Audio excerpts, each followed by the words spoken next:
খাদ্য আসলে সবার জন্যই প্রয়োজন, শুধু গরু না, ছাগলের জন্য। তো এই যে আমাদের ছাগল ৩ টা, একটা খাসি আছে, ২ টা খাসি আছে আর একটা বকরি। তো এই দেখেন যে দানাদার খাদ্য দেওয়ার কারণে ছাগলগুলোর স্বাস্থ্য ঠিক আছে। এই যে আমাদের এটা খাসি, বড় খাসি। তো খালি গরু না, ছাগলের জন্য দানাদার খাদ্যটা ইম্পর্টেন্ট। বাহিরে সারাদিন ঘোরাফেরা করে, বাহিরে খায়, চলাফেরা করে।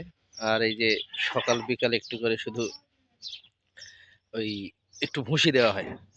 ভুসি, অনেকে ভুসি দেয়, অনেকে গম দেয়, অনেকে ভুট্টা দেয়, ভাঙ্গা দেয়।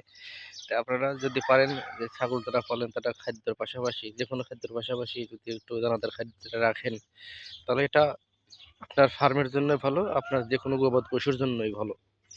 এই দেখুন যথেষ্ট স্বাস্থ্য। আমি এর আগে দেখে গেছিলাম প্রায় ১ মাস আগে। এত সুন্দর ছিল না। শুধু নিয়মিত ৪ টা করে ভুসি খাবার দেয়।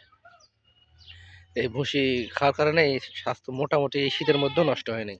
তো যদি শীতটা পার হয়ে যায় তো স্বাস্থ্য এর থেকেও আরো বাড়বে বলে আশা করা যায়। কারণ শীতে গরু ছাগল সবারই একটু বাড়তি কম থাকে। এ এদের বেলাও একই রকম। তবে শীত পার হয়ে গেলে এদের বাড়তি আরো বেশি হবে। এখন তো যথেষ্ট স্বাস্থ্য আছে। তো আশা করি আরো ভালো হবে। তো আপনারা যারা গরু ছাগল পালেন তাদের একটু দানাদার খাদ্য দিবেন।